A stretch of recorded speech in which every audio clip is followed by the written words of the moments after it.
Всем привет! Вот такие адские звуки идут из трансмиссии. Это полуось на латунных втулках. Сейчас покажу, как это устраняется. Там сальник ушатанный, поэтому его надо смазать. Слышно звуки, да? Звук исходил вот из этого узла. Это шрус. Вот колесо. Шрус. Вот. Вот это. И где шрус в ступицу входит, там две бронзовые втулки. Колесо вращается на подшипниках, а втулки, вернее полуось на втулках. И сейчас будем лечить эту тему. То есть вот сюда нужно загнать смазку, вот сюда.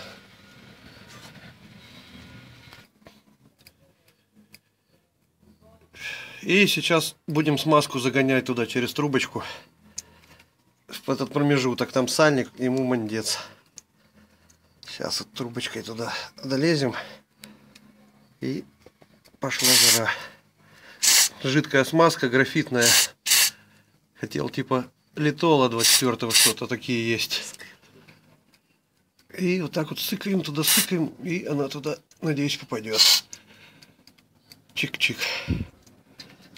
Под давлением туда ее шик. Шик. Шик. Ну, залезет. А смазка вот такая используется.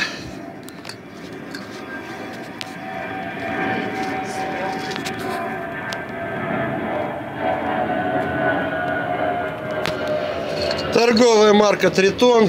У меня много всяких прибамбасов, их размораживатель лобового стекла, когда вот ледом утром покрывается. Лучше Тритона мне ничего не попадалось. Несколько пшиков и стекло чистое. Как-то так. За рекламу мне не платили, это просто делюсь опытом. Вроде как российская тема. Спасибо за внимание всем. До свидули. Пальцы вверх, если понравилось. Не понравилось, вниз. Ну, комментарии пишите, кто какую использует смазку для таких целей. Всем до свидули.